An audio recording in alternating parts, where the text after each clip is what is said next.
ये निडल बहुत क्विक है जिसे पर्ल के साथ बनाएंगे। ये बिगिनर्स के लिए बना रही हूँ।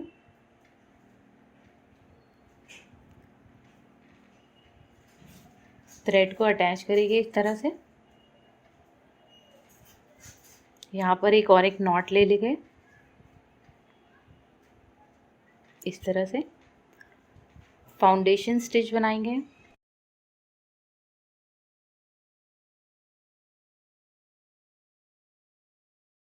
सेम स्पेस में निडल इंसर्ट करते हुए इस तरह से चेन स्टिच बनाएंगे।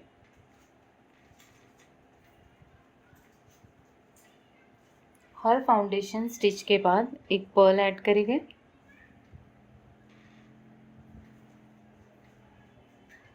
और इसे अटैच करते जाएंगे।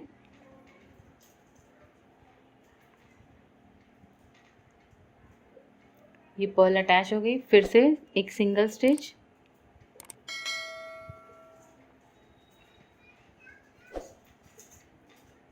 और इसी में चेन स्टिच।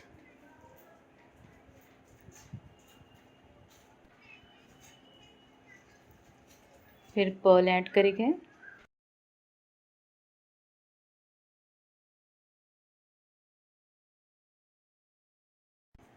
तो इसी तरह ये सिंपल बेसिक पर्ल लेस को कंप्लीट करेंगे।